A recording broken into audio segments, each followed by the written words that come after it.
రోజా కూడా చెప్పింది, అమ్మో సార్లాగా ఉంటే చాలా కష్టం, లీటర్ పాలనంట మొత్తం మరగబెట్టి ఇంత గ్లాస్కి వచ్చిన తర్వాత అల్లం వేసుకుని తాగుతారంట.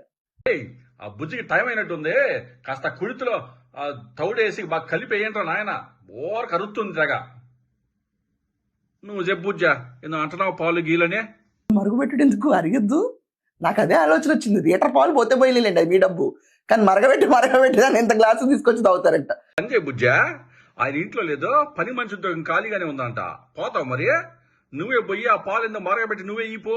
ఇలా మరగబెట్టే రాష్ట్రాన్ని స్థితికి తీసుకొచ్చారు. ఈ రోజు అప్పులు పాలు చేసి పడేశారు. అప్పులు పాలు చేశారు. ఎవరు బుజ్జా?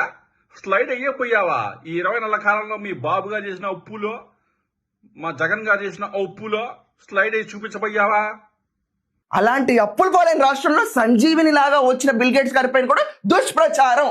నువ్వు చెప్పే ఈ సంజీవిని బిల్ గేట్స్ గారు ఆయన భార్యతో విడిపోక ముందు రకరకాల వాళ్ళతో అక్రమ సంబంధాలు పెట్టుకొని ఒక సుఖ వ్యాధి సోకితే ఆ వ్యాధి మళ్ళా ఆయన భార్యకి సోకకుండా, ఆమెకు తెలియకుండా ఆమె పాలల్లోనో లేకపోతే కాఫీలోనో టాబ్లెట్లు వేసి మళ్ళా ఆమెకి ఇచ్చిన ఆ మనిషి ఈరోజు మీకు సంజీవిని అయినాడా? ఇటువంటి వాళ్ళంతా నీకు మీ బాబు గారికే సంజీవినిలో, మరి కేంద్ర ప్రభుత్వానికి సంజీవిని కాదా? మరి తరివేశారా ఏఐ సమిట్ నుంచే?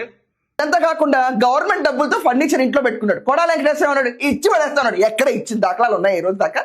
ఎవో బుజ్జా, ఆ ముఖ కవలికలేదు బుజ్జా, ఆ ఎక్స్ప్రెషన్ ఏంది, ఆ కథ ఏంది, నీ బాడీ లాంగ్వేజ్ ఏంది, అసలు యాడ దొరికా బుజ్జా మాకు నువ్వు? ఆయన అడ్రస్ ఇస్తాను కానీ పొయ్యి ఆ ఫర్నిచర్ ఎంత నువ్వే తెచ్చుకోపో దమ్ముంటే. ఊరక సోది కాకపోతే ఏమన్నా ఉపయోగాన్ని ఛానల్లో దేశానికి ఏమన్నా ఏం మడిసి బుజ్జా.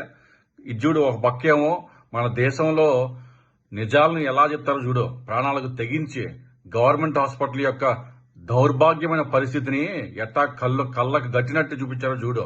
అలాంటి యూట్యూబ్ ఛానల్ ఉన్నాయి ఒక పక్క, ఇంకో పక్క నీలాంటి వాళ్ళు ఈ ప్రభుత్వానికి చీర్ లీడర్స్ భజన చేసేవాళ్ళు. ఏం చెప్తా.